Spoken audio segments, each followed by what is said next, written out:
E a guerra entre China e Estados Unidos continua, mas não é uma guerra armada, não é uma guerra geopolítica por território, como a gente via antigamente. É mais uma guerra próxima do que a gente viu algumas décadas atrás com Estados Unidos e União Soviética, aquela Guerra Fria. A gente teve até uma corrida muito forte, investimentos massivos para buscar o espaço. Agora, os investimentos massivos são para dominar a tecnologia, dominar tudo que for possível referente às inteligências artificiais. E para isso a gente precisa de infraestrutura, tá? E se a gente pegar aqui um dos principais resultados recentes, a gente pode ver que empresas como a Alibaba têm entregado muita concorrência para a Anthropic e para a OpenAI. Eu mesmo sou bem reticente ao investir em mercado chinês. Para quem me acompanha, não só aqui, mas lá no Instagram, sabe o quanto eu trago riscos associados a gente investir num mercado que juridicamente é muito incerto para o investidor, até porque numa canetada toda uma empresa, todas as ações que você possui podem cair drasticamente. E não por fundamento, mas por decisões políticas. Mas isso não quer dizer que a gente não tenha empresas que estejam correndo bastante, investindo muito para desenvolver ótimos produtos e serviços. E óbvio, a gente está falando aqui de LLMs, estamos falando de modelos de inteligência artificiais que chegam a ser importantes do ponto de vista de proteção do Estado. E é por isso que a gente viu os Estados Unidos, a gente tem visto os Estados Unidos segurando tanto a tecnologia para que não chegue na China. A NVIDIA tem restrição para enviar suas GPUs para a China, não é tudo que se pode mandar. A ASML, que é a principal produtora de máquinas de litografia, tem restrições. A gente sabe do imbróglio que envolve TSMC e China, já que a TSMC é no Mar do Sul da China, muito próximo do continente chinês. E agora a gente vê mais uma vez a China tentando buscar alternativas às empresas que são aliadas dos Estados Unidos.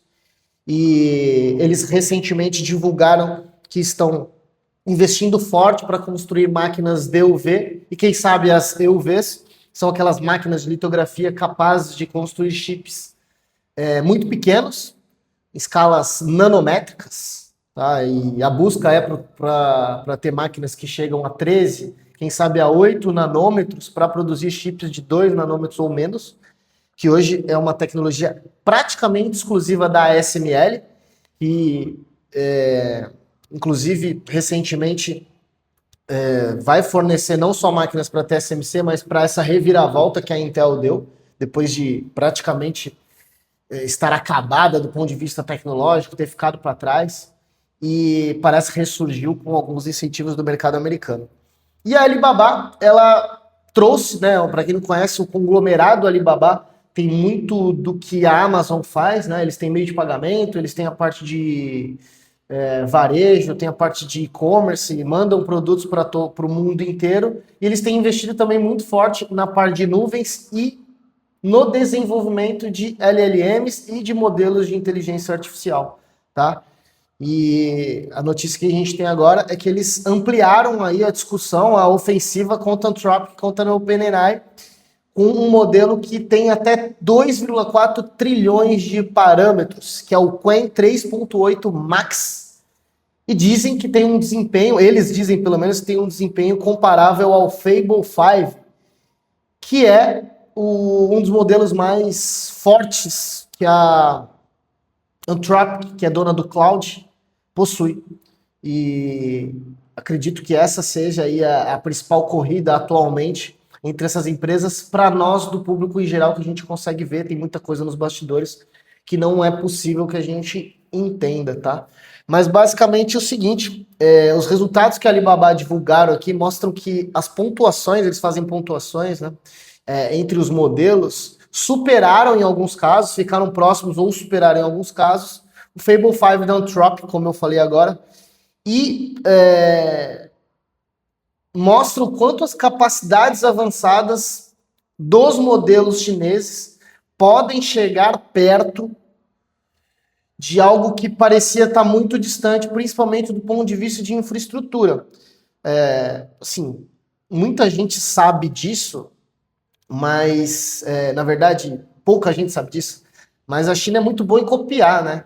E eles normalmente pegam um modelo, eles pegam algum produto ou serviço, ou SaaS, algum tipo de tecnologia, copiam de uma forma mais eficiente. Então não é que você vai ver a China saindo à frente. Você vai ver muitas vezes os chineses trazendo modelos que sejam muito parecidos ou próximos e sendo melhorados, tá? Inclusive a DeepSeek também ampliou aí no seu mais novo modelo, ampliou a capacidade de resolução de problemas, que é mais uma LLM disponível aí, não sei se você já digitou no Google aí por code DeepSeek, é mais um modelo que a gente tem para conseguir usar, mas a gente está falando aqui de algo bem, como é que eu posso dizer?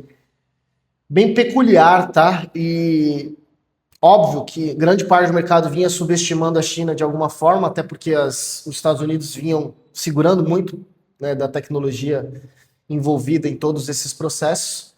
E parece que essa barreira aí, parece que toda essa estrutura, infraestrutura, talvez, que antes que era um grande diferencial americano, talvez fique para trás, tá? Então é importante que a gente acompanhe os próximos desenrolar de tudo isso, tá? E aí, como é que o mercado reagiu a esse novo modelo da Alibaba? Assim que os resultados foram divulgados, a Alibaba subiu aí quase 8% na bolsa de Hong Kong, uma grande alta, e a gente provavelmente terá alguns parâmetros nas próximas semanas para o público em geral fazer o download, utilizar esse modelo para usar a tecnologia. E é uma disputa cada vez mais acirrada, que a gente está vendo outras empresas também de inteligência artificial na China. Tem a Moonshot, tem a DeepSeek, tem a própria ByteDance, que é a dona do TikTok. Então, vamos ver, né? E uma grande discussão que a gente tem nos modelos é o quanto eles vão se tornar verticais, e aí tem o custo por token, né, que a gente fala para aplicações mais, eu diria, práticas, né, aplicações mais verticais.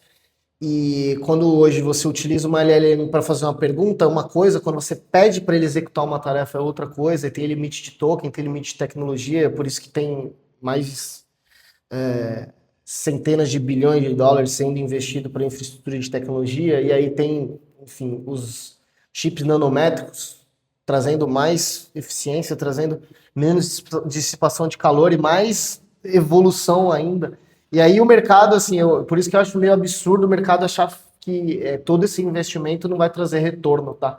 Porque investimento que a gente tem em infraestrutura, por mais que no curto prazo nos balanços não traga um retorno efetivo de ganho marginal de receita ou de lucro ou de margens também, cara, isso tudo vai ser utilizado em algum momento. Como eu já falei várias vezes aqui, a gente tem diversos estudos mostrando o quanto a gente vai ter ganho de eficiência em 10 anos, de 2030 a 2040. As principais gestoras do mundo estão divulgando isso e a gente precisa de infraestrutura para isso, tá? E a infraestrutura, aos poucos, vai reduzir custo, vai reduzir latência também, e aí a gente vai ter cada vez mais aplicabilidade. Óbvio que muito do que a gente utiliza hoje é via computador, mas a gente sabe que isso vai para o hardware também. A gente vai ter execução de tarefas feitas por robôs, e nada disso é muito longe da nossa realidade. Se alguém já foi a alguma feira de tecnologia, ou até procura aí no YouTube mesmo, vocês vão ver como é que as coisas já estão andando. Então, assim, para os próximos anos, a gente acompanhar SP500, acompanhar o setor de tecnologia, acompanhar índice Nasdaq, acompanhar alguns ETFs de semicondutores, alguns ETFs de empresas linkadas ou ligadas de alguma forma à tecnologia de AI, com certeza vai fazer bastante sentido. Lembrando que ETFs temáticos desses são mais arriscados, tá? Então nem sempre faz muito sentido. Beleza? Então acho que é isso, pessoal. Gostaram do conteúdo? Já deixem um like. Ative as notificações, não é inscrito ainda, você é maluco. Aqui a gente traz bastante conteúdo sobre o mercado global. A gente fala sobre empresas globais, a gente fala sobre ETFs, fundos e de construção de carteira em moeda forte para renda passiva em dólar. Beleza? Tamo junto, grande abraço. Vou deixar esse outro vídeo aqui na tela para vocês continuarem me acompanhando. A gente se vê lá.